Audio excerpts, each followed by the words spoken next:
There we go.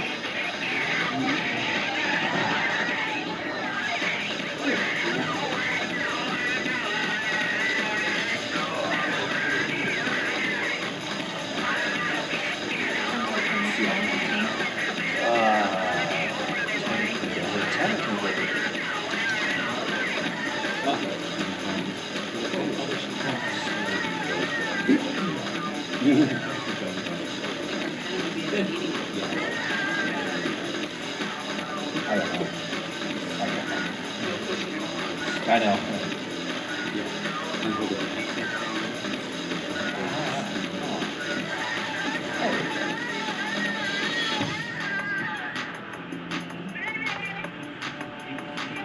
Yeah, this is the in Vampire Redemption, or Vampire Masquerade Redemption. When Kristoff first wakes up and he goes into London, this is the setup for him. That from the game? Yeah. I haven't played the game. It's really accurate. I'm sure it is. Just like the city rooms. But it was pretty cool for what it was. I think okay, so follow you on. Okay.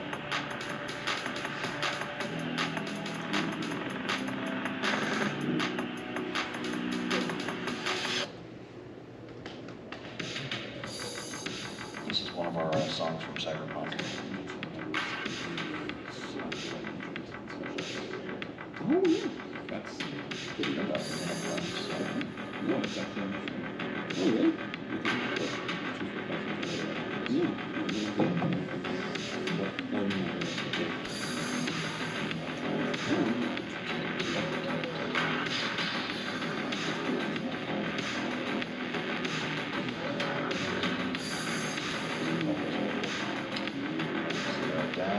See, it looks like you put the foot down for them tonight. I did. Yeah. And I saw that on and she's like, okay, so, yeah, Shane. Made an executive decision. Yeah, I'm okay with that.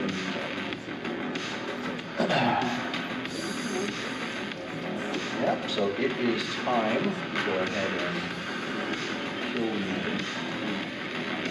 Got it. Okay. Alrighty. So you want to start us off? Oh yeah, Ms. sorry. Moderator? I guess I gotta go in on mode.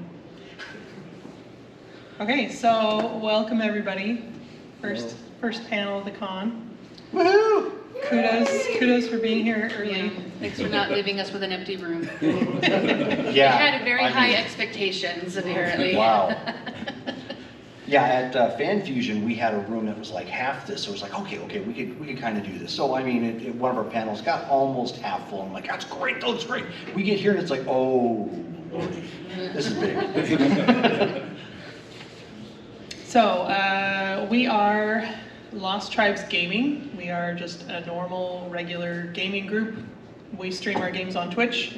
My name's Brittany. This is Jerome, our storyteller, and Rachel. Currently, we play on a bi-weekly basis, so every 2 weeks we'll play. We're playing four games right now. No, we have 4 or 5? 5. We have 5 games. 5 games. Each game is bi-weekly, but And each game is bi-weekly. So we still pretty much are doing something every week. right. So we play Vampire the Masquerade every other Friday. So the next one is next week Friday, and then the opposite Saturday morning. And then we have Cyberpunk 2020 opposite Wednesdays. We have Street Fighter and Marvel Superheroes. Street Fighter usually gets everybody like, what, they made that a game? Yeah. Sure do. It's a fun story. It's been fun. So, in addition to those, we have played a good variety. Sometimes a game will come along and we want to try it out, so we'll put something on pause or add a new one and play that through for a few months, see how it goes. So we've played a lot of different stuff. Anyway, so that's who we are. This panel is Give My Creation Life. It's on crafting your character story and development. So, as we get started, can I get a show of hands if you are typically the DM, raise your hand. Okay, and if you're typically a player, raise your hand. Yeah, well, Okay, perfect. Cool. Perfect, yep. just so that we can kind of tailor different questions Yeah. to the audience. Also, we would like to help you out if there's something that you would like to get some feedback on. We are more than happy to tackle that with you. Maybe give you some feedback on different ways that you could take your character ideas.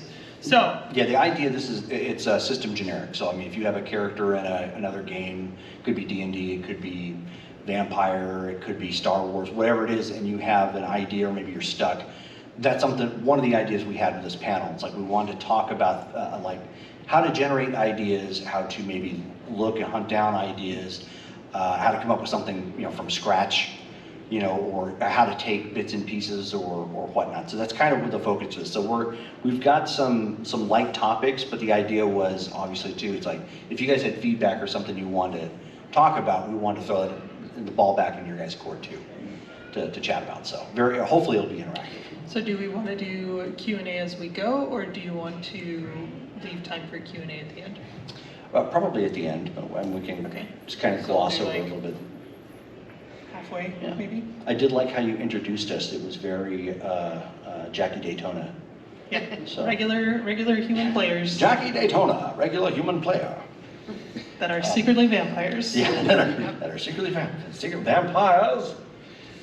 Okay, God, I love that show. where do we start making a character? Like, let's just maybe take turns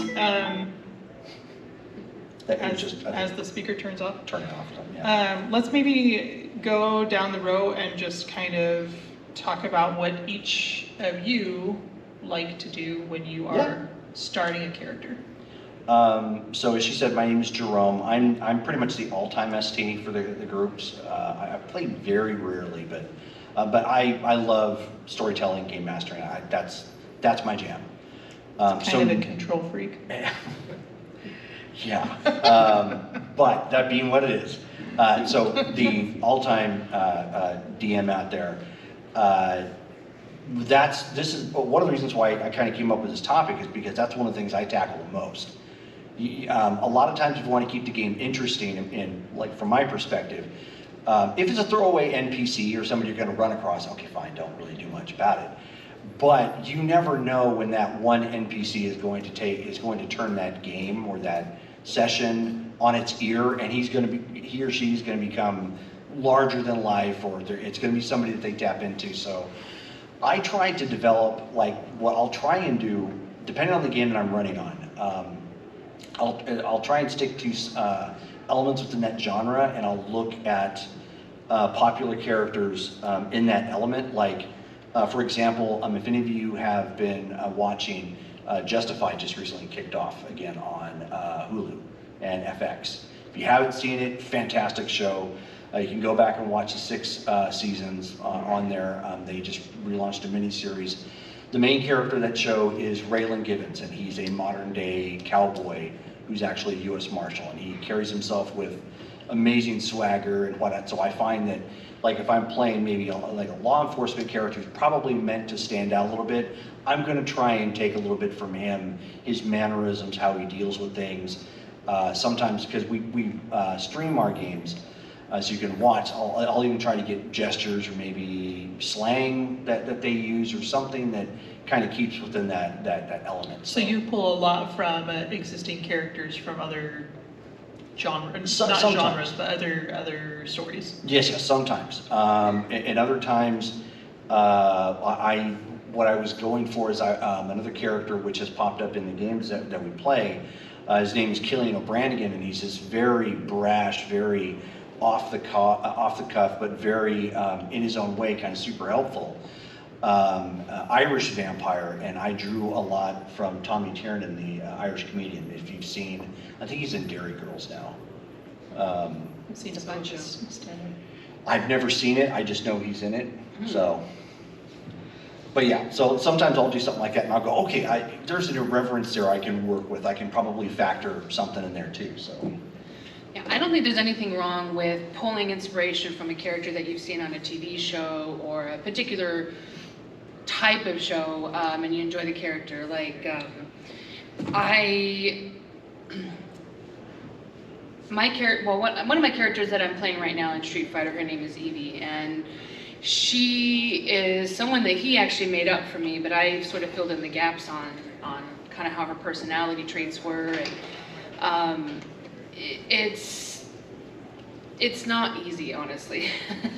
I don't have any formal background on acting or anything like that, so a lot of my inspiration has come from shows that I've watched or animes and things like that.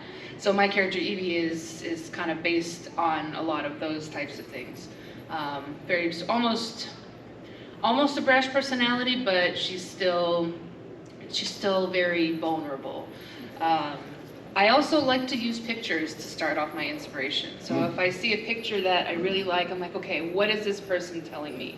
Like, is it the way that they're posed? Is it the way that their eyes are looking? Are there certain factors? So, yeah, I'm very much an artist. I'm a visual person all the way, and a lot of my inspiration does come from fashion, from just pictures of other artists, and that helps me decide, okay, I like the way this character looks. Where do I start? What happened to her or them? That's where I get mine a lot. Yeah. So Jerome draws inspiration from, I mean, among other places, other characters. Rachel likes to get a good visual going. I like to start with getting a feel for the world and what aspect of the world I find interesting. When I try a new game, I always like to try a different kind of character that I haven't really done before, because I find the value, I mean, especially since we play so many games, I like to try and make them different from each other so that I can keep them straight in my head, and that helps with my role play.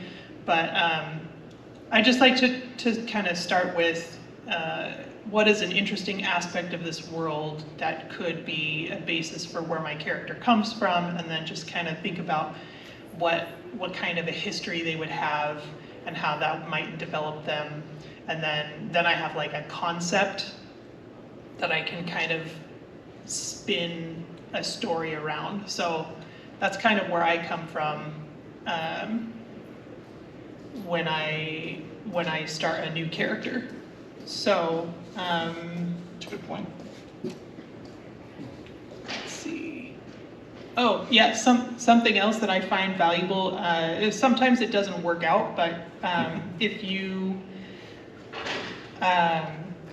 know, like say you're joining a game where there are already a bunch of players or characters playing, and you're like coming into it late, you might see like if there's a gap in the needs of the group, a certain class or a certain personality type that would fit really well or fill a need that the group has. Anybody want to talk about that? I talk about the profession aspect of it. So in some games, like in Vampire, for example, we tend to need a lot of influence in different areas. So when you bring in a character, you can choose to maybe have them fill a specific profession. Like my sister, she had a character, her name was Dr. Blaze, and a vampire who's a doctor actually ended up being extremely valuable in that game because she ended up helping us solve sort of a blood disease that was going around. So she filled that niche like perfectly, and it was immensely helpful. So finding a character that you want to play a profession with, maybe research that profession, see if that's something that you want to try to act out too. Yeah, to that point, I know with This happens a lot with class-based games like Dungeons and Dragons, which is the popular one. You've got your person coming into the game, and the first question they hit is, "What do you need?" They're like, "Well, we could probably use a fighter." It's a lot more than that. And hopefully, if you're playing a game, for you, it's going to be a lot more than that. It's like, don't just look at it as, me and sword, me go beat monster. Because that can be fun for a while, but if you don't really have a character, if you don't have like a reason for being, diving into that, there's not going to be, outside of, occasional hijinks because you roll a 1 or whatnot, probably you're missing out on like half the game, role play wise. So when I'm coming up with that, I don't go into that class thing. If I'm looking at a group and I'm asking that need, I'm looking at it more from a role-playing perspective. Back to the character Killian that I made, one of the issues that we had at the game, we needed somebody who could teach other people about the genre in the game. So but not just go, out of character, this is how you do it, which anybody can do, but to turn these things into learning elements in game, so they're not just sitting off the side, oh, okay, we're looking at a book, but they're actually playing it. They're figuring out. So as their characters learning, they are actually learning. It's a much more interactive process, and that's, even though he was very irreverent, and over the top, that was ultimately his goal. And as soon as somebody figured that out, or they asked him a serious question, it was like, throw his arm around, over their shoulders, like, well, come walk with me for a second. Let's go figure this sort of thing out, So while yes, he was a priest-like character, he was a vampire type. His main role was teacher, which could really be anybody. It could be a cleric if you're playing a D&D. It could be your ranger. It could be a druid if you're playing, Shadowrun. It could even be a street samurai for all we know. It depends on how you see that character and what they're doing. They're more than just that occupation. I also think it's good to keep in mind as I said, I like to try something new with each new game, but I do have a tendency to kind of slide back into familiar habits, which ends up a lot of time being the face character, the one that does a lot of the talking and negotiating. And there was a time when some of my siblings and I got together to play D&D, and having been with this group for a few years, I was the most experienced player in the family, and because of that, or despite that, the character that I wanted to play in this game was I chose a ranger, and I wanted to make her different, so she was the most misanthropic hermit. Because that was something different for me. And then, because I was the most experienced player, I ended up doing a lot of the talking, and with a negative charisma bonus, that got us in a lot of trouble. Which, didn't really get us very far, progression-wise, but it did make for a lot of funny scenes. Go talk to the rich people. What? Send in the hobo. So, wait, what? There's a trade-off. Often, just keep in mind your preferred play style, and maybe try and work those in together. If you want to make a goal to stretch yourself into a different, function in the game, that's great, but also Make it realistic and don't be a hermit. yeah, maybe. But also, like I said, it makes for fun role play. Well, again, I think to that point you're talking about that too, that might be a good conversation to have with the rest of the other players. Yeah. And say, okay, look, I get it, you might want to lean on me, but my character is not the face character. Have you seen this, this hot mess? Right. Don't send me in to go talk to the people, I'm gonna fail. And there are ways that you can kind of get around that, say, maybe I should have nudged one of my fellows and been like, you go talk to him, etc. But, Or yeah. purposely just do something gross to show that, you know, you're just socially uncouth. Not Yeah. actually, but it's like, as soon Maybe. as they give you that question, you start picking your nose. You know, give them the subtle cue that you're probably not all there for that. That's what turns that it into question. fun RP though. Yeah. You have a character that clearly isn't a charismatic character and you send them in to do stuff. It just makes it for more fun adventures, in my opinion. It just gives you, again, stories to Yeah. tell. So, You guys. you had a question out there? Yeah, just a question, just look way to the concept out and build like characters personality-wise and so forth. Is that something you guys tend to do at your table where, like, you kind of do a session series, say, okay, everyone kind of collaboratively builds their characters to mesh together? Or do you kind of come with a character independently and say, I am playing Dobbs the Explorer, and this guy's playing Blunt the Bodyguard, and this guy's doing this? Or do you, I guess, how do you run that? Because I've done both. Sure, yeah. I've done both, That, too. that's, Yeah, that's a, I've it's a also great done question. both. So, for the camera, because I don't think it picked up, he's basically asking, how do you generate the origin story? And do you sit down as a team and figure that out? Do you do it one-on-one, you know, solo, and then figure out how it all fits? As the all-time GM, I've actually done it a number of different ways. Sometimes I'll partner off with people, so they have a little bit of, because I do so many different games, I try and mix it up a little bit. There's a lot of benefit to doing a session 0, so that everybody can figure out kind of where their role is and how they're lining up with one another. Especially if it's a game that's new to Oh, yeah. a majority of the Yeah, players. However, to that point, there is a lot of fun if you don't do that. Like for case in point, the superhero game that I'm running, I helped them develop their characters, and we just kind of gave them a very, very basic background. And the bare bones of the games, it's very much like 90s Marvel. If you're familiar with that, mutants bad, you know, and X-Men kind of off, you know, bad baby in the corner, constantly grounded sort of thing. And a lot of their stories centered around, you know, the shady governments trying to poke at them but still seem innocent. So I've got that element in the game. And what I did for the origin, they pushed it, so it actually it popped up earlier than I anticipated. But they all got together for game 0, and they were met with a person who was ultimately telling them, hey, I know some things about your characters, your background.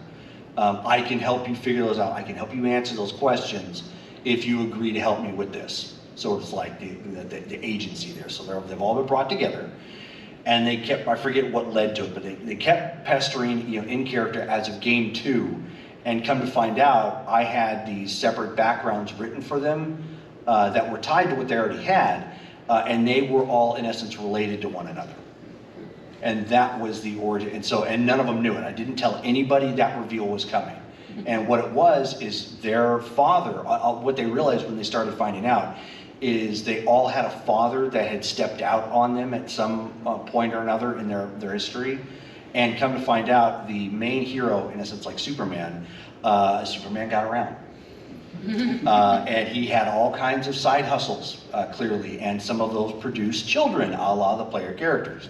And so then they had this really cool scene where it was like everybody was awkward, like, oh, wow. And it was like that uncomfortable kind of pause, like, cool, because they thought that they were like only children, kind of. So they're dealing with the fact that they are kind of all siblings, but then like. Then Dad got around. But yeah, but then what does that really mean? Did Mom really know? Like it dumped a whole lot of additional RP elements that could come out later in game. So I mean, you could take that a number of different ways. But yeah, great question. I'm Thank you. still really excited to see what happens when we actually find him. We're 3 seasons into that game. He hasn't been around. So Shock. so by this point, there's all kinds of like, it's like, oh, well, he's doing this to build like a mutant army, and it's like, oh, well, maybe his weakness is just women, and, you know. So, did you have any? Did anybody else have any other questions? Do you have a follow-up question? Follow-up to that is just when you do one of those plot twists, right? How do you set the hook with that with your players a little bit and say, hey, just so you know, I'm going to have a thing happen later that doesn't. The reason I say that is there are sometimes you have players, sometimes myself, sometimes a player, where they've got like an idea for what their character is, and then when you pull that plot twist and pull the rug, you can kind of have this cognitive dissonance where it's like, hey, my character wasn't Yes. going to have that happen. So to that, he asked a follow-up question, and that is, do you kind of take them off the side, if I understand correctly, Yeah. and kind of explain what's in essence what's coming? In that particular case, no, I did not. Okay. But I wrote it in such a fashion that it still left everything open-ended. But you do that sometimes. Yes, Just I have. recently. I have To actually my done that a couple of times. Yeah, I remember that. Yeah. And then with So I Abby. did that with her, and I did that with Couple Abby, weeks yes. ago. He did it as a cutscene in the end of the session. He did a cutscene to my, this is our vampire game. He did a cutscene to my grandchild who was being taken to become Sabat. And she didn't know. And I didn't know, and this was basically a final FU to my character from the character that took her. But I had a conversation with her, kind of about like, because what, and this is actually to your point, the player in this case has some stuff coming up where she does some like local theater. And so I was like, okay, well, I know you're going to be out. Let's turn this into an opportunity. Like, I'll figure something out. And that's what I came up with. I already had the, like, she had already kind of gotten her quote unquote in bed with the enemy and didn't know it. And so I kind of spilled that out and I said, what do you think about this as a reason why you're not in game now? So now, and that, I'm glad you brought that up. You kind of kill two birds with one stone because obviously attendance at game can be crucial sometimes too. So this, it wasn't like, oh, well, you know, out of character, they're out there, so which they've all heard me do when people are out and we didn't expect it. You know, they're doing player stuff is what I usually say. And I don't define player stuff. You know, whatever the character is. But in this case, I branched that out some and I didn't tell anybody else, but her and I did. Yeah, about 20 minutes left. Okay, we're making good time. Okay, let's see. Oh, we got a question over yeah, here. go Yes, ahead. Go ahead. Have you ever done like a Star Wars thing where there's like two players in a romance and you're like, oh hey, by the way, you're siblings? That is, so, he's asking the Luke and Leia surprise question of being siblings. I've actually never done that. That would be interesting. Good thing we caught that early enough in the superhero game. But yes, potentially that could have happened in the superhero game. It could That's what I was have. thinking about. Yes, yes.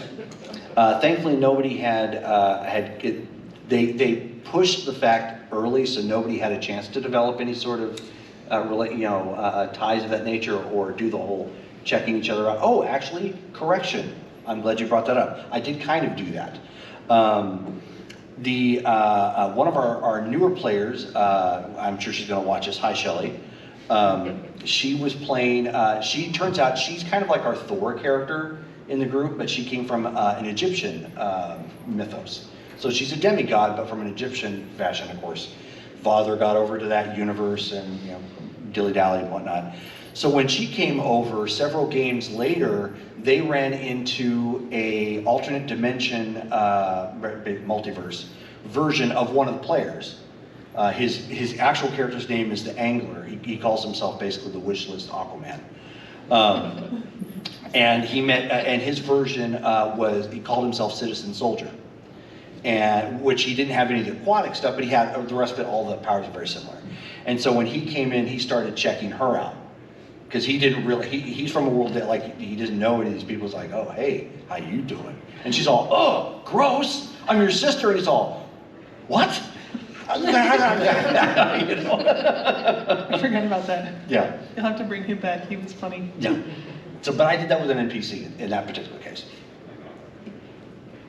So yeah, that could be interesting. Definitely. But yeah, a you fun definitely way to do that. want to be careful with some of those elements, kind of like to the point that the gentleman in the back brought up the question. If I'm doing something like that, I try to write the background open enough and not shoehorned in so that they feel completely steered into that avenue. Even when I'm helping them with their characters, I try to just give them enough background to the character so that they walk away with an understanding of the world, and then they can just kind of branch everything off of that. I'm just giving them a foundation, they can take it and run from there. Okay, so something that I wanted to talk about is the importance of giving your character flaws, weaknesses, and being imperfect in general. As a writer, it's something that I've always struggled with, but as a role player, I've come to learn that giving your character weaknesses not only makes things interesting and can create some great humor in the game, but it also gives you opportunities to grow in a way that's very meaningful in the group and in the story in general. So here's an example. My vampire character Sophie is right now she's the Baron of the city, but she has. Not to interrupt, for those who don't know, it's kind of the ruler for their group, or like Right. the point person. She's the vampire boss of the city. Which I don't think she was at the time, was she? I don't know. Well, what you you're don't know what talking I'm going to talk about. Right. Okay, so So probably due to her past, and as a way, like when I created the character, I gave her a flaw that she is terrified of homeless people. That has been fun. Homeless people. Okay, so like there is a legitimate like explanation for like a trauma from her childhood, but like she's got a fear of homeless people, and she will not feed from homeless people, or like bums, street people, just vagrants, all of the above. And she's a very fancy, high-class character now, but I don't think she'll even look at people feet from bums. Like, she'll turn away even, that's how bad it is. there are players who need to feed from. Like anytime we need a body for some reasons that we need, like somebody actually needs to die, Sophie is the first one to say, well, go out to the park and get one of those guys on the street. Like, anyway, but that's a little harsh, I know, but it makes sense in game. Okay, so Well, I mean, if you watch what we do in the shadows, it's pretty much in line with that. It's like they've got their foibles, they're nice and whatnot, and then they just throw something out in left field. Just like, that was really horrific. They don't think anything of it. They're just like, oh, let's get the virgins, and you're like, wait, what? But to them, it's no big deal. I mean, it's just spicy blood. So anyway, Sorry. unbeknownst to me or anyone else except for Jerome, we had a new player come into the game, and he at his very beginning he had been undercover as a homeless person to try and protect these people against somebody that was taking advantage of them. Yeah, And it wasn't our vampires, but Yeah, he was kind of, he fashioned himself as like a street Avengers sort of thing, like Yeah. finding the people who preyed on the He was helpless. the bum Avenger. He was protecting the homeless Yeah. people in the park. Heart of gold, but didn't smell like it. but when he showed up, my character could not be in the same room with him, and that presented a lot of really interesting role play where And then he got Yeah. a soul shard and cleaned himself up. he Yeah. got better. He Yeah. got better, but He walked yeah. it off. But like I said, a weakness. I mean, you might think that might be something really, really frustrating to have to deal with, but it created for a lot of really funny scenes. So, did you want to add anything to Yeah, that? no, I mean, it's a really good point. Like, but actually, I'll add to that. Another one of our players, we're talking about Vampire is one of our main games that we play, so you'll hear some of the references. If you need to ask questions, I'm happy to expand on that. But his character, vampire-wise, is he's what's called a Bruja. And if you've ever seen the movie, if you understand vampire, you understand Bruja. If you haven't, they're a lot like the vampires you would see from the Lost Boys films. Tend to be kind of punk, tend to be kind of, DIY and do it yourself. Yeah. Very brash at times. His character came from humble, like he was forced into this life. That he kind of wrote that himself. That he had been kind of a cop, found something he shouldn't have, and so as a punishment he became a vampire, which caused all kinds of problems on top of that he didn't know of. So he's been kind of living this like dual cursed life. And one of his big elements was that his daughter had died, which is what set him on the path to accidentally stumble on vampires. It was a vampire that killed his daughter. So many games later, they're in this element where they're dealing with, I know this is starting to sound like a YA novel, I apologize, but they're dealing with a demon, a fallen angel, as he likes to correct people, who is in actuality a good guy.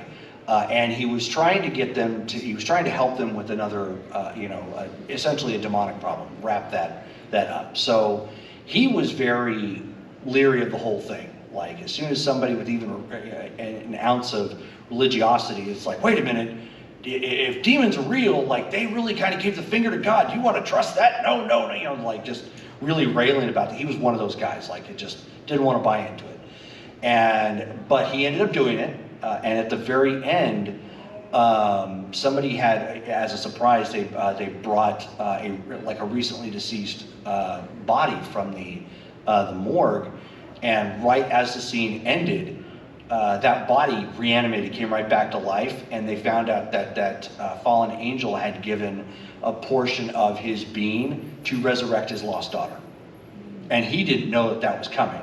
So now his character angle went from like, I'm just this angry guy, like I hate this, to all of a sudden veering right back into, being a parent, and trying to figure that out. So not only is he's like, well, that was like really cool, like we had a player tear up over that scene. But then on top of that, now he's like, wait, I can't just go off the wall anymore. I've got to be a father figure. So it's like, boom, like I took something, he kind of came up with it and revamped that, but within the guise of his character. And it turned out to be a really good scene, at least in my opinion. But yeah, something like that. That was cool. That was really cool. Rachel, do you have anything to add? Honestly, well, for me personally, a lot of my character development comes as I play the character over time. I'm at least my group, I hate making backgrounds. That's like my least favorite part of creating a character. It always has been and always will be, even though I play in many of them. But when I'm in the game, I'm kind of getting a feel for the other people. Sometimes I'll just roll with it. I'm like, okay, now this is part of her personality. This is part of her quirk. And I'll continue to play that and develop it more as I play the character. And I've found that's, for me, been personally successful. Yeah. So. Yeah, I tend to be kind of a world builder when that's concerned. Like if I'm playing a character and I never know if something's just going to hit me, like as my character, and I'll go like, "Ooh, that was like really cool," and I'll just latch onto it and start trying to expand on it or something. So that it kind of the same way. Like if something hits me like that, that suddenly just becomes a part of my character, and I expand from there. Okay, so another point that I wanted to go over was the importance of rolling with the punches, aka the dice. Boom, boom, boom. So, I mean, roll. Oh, if I had it, I should have played emotional damage. Yeah, emotional damage. This is something that every player comes across, but I just wanted to emphasize that bad rolls are really great opportunities for growth and interesting scenes, and Rachel knows that now, doesn't she? There are lots of positives that can come from really terrible dice rolls. I'm kind of throwing her under the bus. I was heavily involved when she first started role playing, and she treated it like a board game at first, and she's very competitive. So when dice didn't go her way, it's like, and she was getting like, really who among us I don't has play not Monopoly felt anymore. or Munchkin. Or Munchkin. But really, who among us has not felt that way? But yeah, so I mean, so that's kind of why I was picking on her. That's been her personal growth. So now it's not, when, and actually it's a good point to bring up there. It's not the dice rolls and you're playing, it's not a competition. I don't know if anybody has kept up with any like RPG horror stories off of like Reddit or people that reread them off of YouTube and whatnot, and you get these people that are, and they're probably sub 20, maybe mid 20s, you know, in that they're still kind of immature when it comes to gaming, you know, or maybe they're just very socially awkward and they see that, you know, it's more of a competition, you know, even with their friends. And that's just going to ruin the element. Like sometimes some of the best things happen when you fail the roll. You know, you just never know what's going to happen. Like when something like that happens, I'll try and to lessen the blow. 'Cause I'm a big person. Like I like bringing comedy into my games, but I don't like to make them comedy centric. For example, like Marvel movies are kind of that way. They've gotten a little bit more heavy with comedy, but for the most part, they're still kind of action drama. And then all of a sudden something will happen and there's, you know, some levity, you know, insert. So I'll try and do something like that with a bad roll that pops up to explain to them. It's like, well, you tried to do this, but you know, you biffed it and re-explain kind of how they biff it or something like that. So that way it makes it a little bit more memorable and fun for everybody. We've had at least 2 that I can name off the top of my head, times when a botched roll entirely changed the course of the storyline and opened up some really interesting plots. You can just point all the fingers to you. I roll really poorly sometimes. We are almost at time. Do we have any questions or comments? Something that we can help you out or discuss for you? So, as you're playing, is it hard, you mentioned a little bit earlier, but how do you overcome putting yourself into that character more than what you need? So, I'm very much an introvert, and my last game I was playing a social rogue, and pretty much I've described it as over time, he's had very traumatic events, and he has just turned into a hermit. But it's like, no, that's my personality being injected. I don't know, do you have any tips for stepping out of that and trying to craft your character more for your personality, but still changing it? And that may have been because he's close enough to the camera, that may have been picked up there, but just to reiterate, he's asking for help specifically like with introversion, like how can you, not infuse that into your character and... Or how do you build a character that is similar but still starts branching out another Like way? have Gotcha. a little Yeah. emotional separation from your character? Yeah. Team up with another character in the game. I was actually going to You say can, that, yeah. That in would be a some- good way to start. Yeah, in some campaigns, when I was first starting, I didn't really know anything, but I had friends that did, and I asked for a way to tie my character into theirs as a way to get me into there and to help sort of develop, speaking a little bit more, but I found that pairing myself up with someone helped with that nervousness about, you know, trying something different, and for me that was just more of a support. So maybe finding a support player to help with that could help prompt those types of moments. Or to that point, kind of what I was talking about before, how I look at other characters. If you can find, and again, don't go word for word with it, but if you can find, like, say for example, maybe I'm just going to pick on Yoda or somebody random from Star Wars. Like maybe you know a lot about that character, right? So it would be easy to say you're comfortable reiterating some of their stories, how they speak, some of their gestures. Do something like that with your character. Obviously, don't lift it completely, right? If you're a big fan of Big Trouble in Little China, don't make the second coming to Jack Burton, but make a character who thinks he's the main character, but really is a sidekick. You know, and if you understand that, even halfway, that's going to help, because that's in my opinion, especially with dealing with a lot of new players, just in general, that's one of the first things that they have the hardest problem with is figuring out what that character looks like. So just take an element, figure out what you think of that. If you're really comfortable with that, then roll with that. Think of it, okay, how would Jack Burton, you know, whatever character, how would he respond to that? Well, he'd probably have a catchphrase. If he has a then go find some catchphrases you think are funny, and the next thing you know, people are looking to you, well, he's going to have a quip. and then maybe you develop something, and then there you go. Now you're becoming more introverted, and you're not playing yourself as that character. You're playing that character, and you've given it your own breath of life. Yeah, I think there's nothing wrong with feeling related, or that's not the word I want, but relating to your character emotionally, especially at the beginning of that character's life. Especially if you're new. Right. Especially also, if you're new, especially if you're a new player, I think it's important to just realize that you're playing with friends and people that care about you, and that your DM is not trying to screw you over. And if he is, get a new DM. Yeah. Don't play with those. Talk to them about don't play how with they're those going to people. screw you over, so you can at least have fun with it. If they're that type of person, yeah.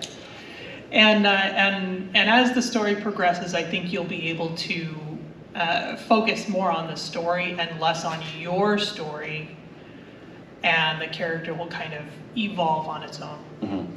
Yeah, That's a lot of been it my really. experience. Yeah, a lot of it really is organic. Like if you have like the way my games usually work, I try to, pardon the word, staff my game up with at least one or two people that I know, even if they're not strong role players, they have a strong understanding of the game. It could be the genre, it could be the mechanics. There's something there. That usually brings out newer players because they can kind of, they'll start leaning on them a little bit, and that automatically starts giving you some interaction, right? You automatically start building some tie there. Maybe they start becoming the team leader, whatever, whatever happens. But again, you're going back to it growing organically. You're now at that point, you're putting yourself in a situation in character, not out of character, of asking and probing these questions. And now, next thing you know, you're going to look back at your character like a year later and go like, wow, like I really understand. I see this guy now. Another thing that might help, and this is a little off topic, find an online artist.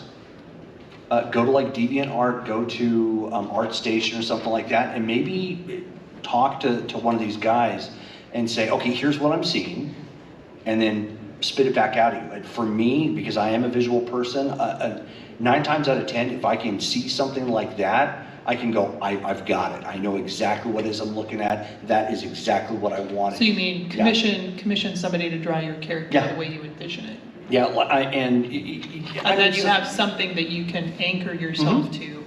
Yeah, and more importantly, it's yours. It's not like a repurposed image. You said, well, my guy looks like this. You actually went out and you've got, or people like they paint minis, that's another big one. Like you've got that physical representation there that show it. You can now look at that and go, gotcha, I got it. What is it, Hero Forge? Hero Forge. Yeah, Hero Forge is another Yeah, good one for I that. know a lot of people like will visualize their character with something like Hero Forge. Yeah, they won't even pay for the mini. They'll just use just they'll do use the character program creation. and look at it. Again, take yourself a street cap. I've done it. It's all good. But no, great question. Do we have any others just before we wrap? Sure. Mr. DM. Yeah, it is a DM-like question.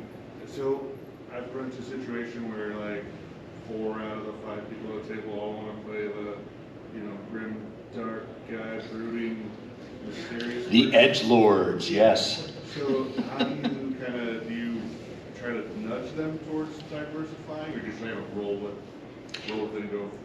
Okay, so to the camera, he's asking. He has a group, and this is to anybody really, where the bulk of them usually only have like one. The bulk of them want to be edgelords. Lean into it. Honestly, go for it. See where it goes. That would be the first thing that I do. I've done games like that, kind of going back to Vampire. We've had games where like they've all been one clan, and you would think, wow, that's boring. They're all the same thing. No, they've all got. Eventually, they start finding out different elements, and I think that might be a way for you to reverse psychology them, because they're gonna want to be different.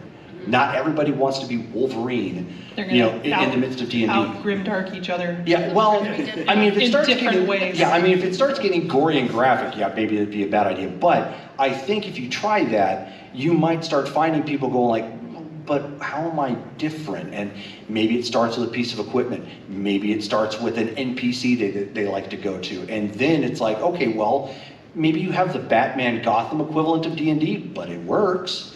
You've got the D&D Bat family. You know, yeah, they're grim and gritty, but Nightwing is very different from Batman. You know, eventually.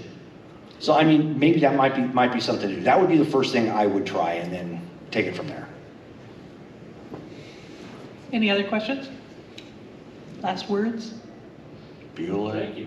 Thank you for putting up with us. No, thank you for everybody for coming. All right, so again, thank you everyone. You can find us on Twitch at Lost Tribes Gaming. We're also on Facebook. I don't know where else. Yeah, it's twitch.tv at Lost Tribes Gaming. You can also find Lost Tribes Gaming on Facebook. Oh, we and don't- YouTube. And then, of course, our back catalog is all on YouTube as Lost Tribes Gaming. So lots of videos on there. We are very interactive with our chat, so if you pop in, we have a 10-minute delay if you follow, because you have to follow to chat. But this is just to help keep trolls out, just because it happens. As you earn channel points from watching or subscribing, if you have Amazon. Throw us re-rolls. Amazon, yes, which that often is hilarity in and of itself, or huge sighs of relief. So, but it's a lot of fun, and we are active. We chat. We have sound bites that you can throw out there every so often. So last night, my son ended up scoring an immensely powerful roll for his intimidation, and somebody threw out the Ric Flair woo, for him. So like woo, so. We try to make it fun for everybody. We don't have a whole lot of people that watch us. We do have some, and it's great. It's another added element that if you're used to playing tabletop, but then if you have somebody in the background just kind of pumping you and feeding you or chatting with you, asking about it, it's another level of interactivity. It's a lot of fun. Yeah, we enjoy the commentary from the audience. So. Yeah, and the peanut gallery is definitely extraordinary. So, thanks for coming. Yes, thank you. Have a nice rest of the con. We are doing one more panel tomorrow at 10 o'clock. I think it's 10 or 10:30. 10 or 10:30 It's in the this first panel of the day. So, if we see you tomorrow, then we'll see you tomorrow. Yeah, enjoy the con. Thanks, everyone. Thank you.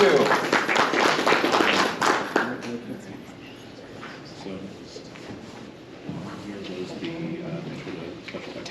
Yeah. Okay. So, I will take your notes.